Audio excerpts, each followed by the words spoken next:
Assalamualaikum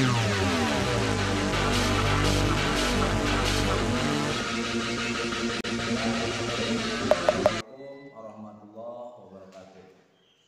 Puji dan syukur marilah kita panjatkan kehadirat Allah yang Maha Kuasa.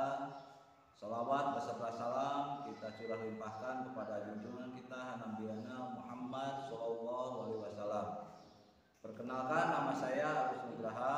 Saya guru SMA Negeri 1 Ciniru, Kabupaten Kuningan, dan sudah mengabdi selama 23 tahun. Saya mengajar mata pelajaran matematika wajib. Saya juga diberi tugas tambahan sebagai wali kelas dan pengelola semester. Visi misi SMA Negeri 1 Ciniru, yang pertama visi sekolah, berpengetahuan dan berkepribadian. Yang bagian B, misi sekolah adalah terciptanya situasi belajar yang kondusif, kemudian peningkatan motivasi belajar siswa, kemudian terciptanya hasil lulusan yang tuntas kurikulum, peningkatan aktivitas siswa yang terarah dan mampu berkiprah di masyarakat, terwujudnya sekolah sebagai pusat ilmu pengetahuan, pusat budaya, dan sebagai sumber moral kepribadian, peningkatan nilai-nilai kehidupan warga sekolah. Visi dan misi pemerintah Provinsi Jawa Barat. Visi, terwujudnya Jawa Barat juara, lahir batin dengan inovasi dan kolaborasi. Nilai religius, nilai bahagia, nilai adil, nilai kolaboratif, dan nilai inovatif.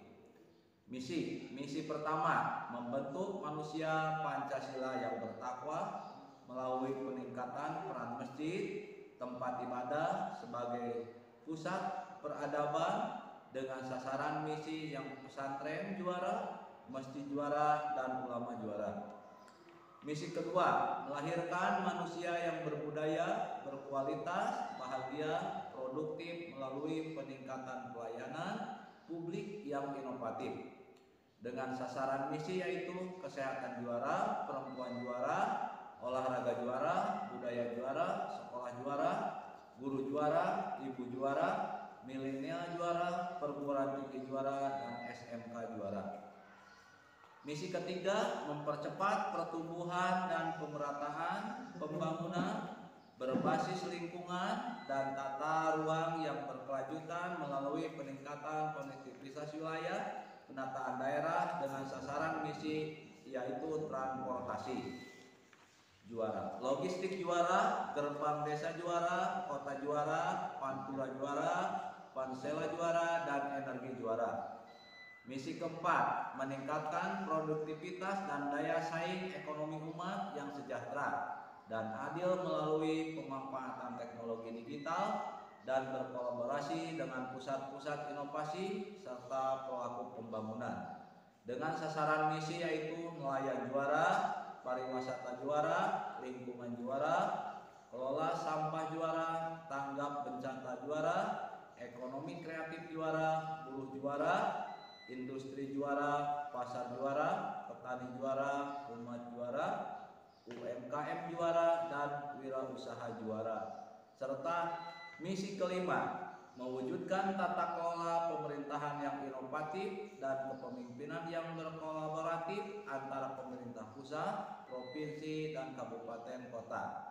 Dengan sasaran misi yaitu berelokasi juara, APBD juara, ASN juara, dan BUMN juara. Masalah tersulit yang pernah saya alami dan solusi untuk menyelesaikannya yaitu karakter peserta didik yang beragam atau student habitat dengan kendala yaitu dialami oleh para guru, yakni beragam karakteristik peserta didik beragam tersebut. Saya kesulitan dengan menentukan model dan strategi pembelajaran yang dilakukan.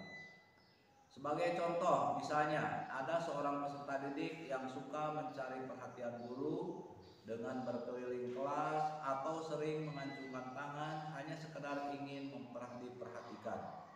Namun ada juga sebagian peserta didik yang terus belajar dan aktif dalam pembelajaran. Hal lain lagi, ada seorang peserta didik yang termasuk ke dalam tipe introvert dengan cenderung sendirian meskipun sebenarnya sebenarnya salah satu sudah terbiasa berinteraksi dengan teman sejawatnya. Kemudian ada juga tipe peserta didik yang teramat sangat menanggung beban sehingga suka mengantuk di kelas dan hanya bangun ketika dipanggil namanya. Semua karakter ini harus bisa dipahami satu persatu oleh sang guru. Namun di saat yang sama, saya tentu tidak akan selamanya bersama dengan kelas tersebut. Ada kelas lain yang harus diajar sehingga proses pengenalan ragam karakter yang ada memerlukan waktu yang tidak sebentar. Sebab hal ini akan berkaitan dengan penentuan pemberian sikap guru pada jenis karakter peserta didik yang demikian. Solusinya harus lebih kreatif dan inovatif serta memiliki kompetensi yang baik. Untuk meningkatkan kompetensi, saya sebagai guru bisa terus belajar dan mengikuti pelatihan. Untuk pengalihan fokus peserta didik hingga hanya pada saya saja dan mencoba membuat metode pembelajaran berdasarkan pakar pendidikan maupun melakukan modifikasi agar sesuai dengan karakteristik peserta didik. Misalkan dengan membuat video tentang pembelajaran yang menggunakan beragam warna menarik, bisa juga menggunakan gambar dalam bentuk poster maupun flyer, bahkan menggunakan media bahan hasil karya tangan sendiri. Demikian yang bisa saya sampaikan, kurang lebihnya mohon maaf. Wabillahi taufiq wal hidayah. Wassalamualaikum warahmatullahi wabarakatuh.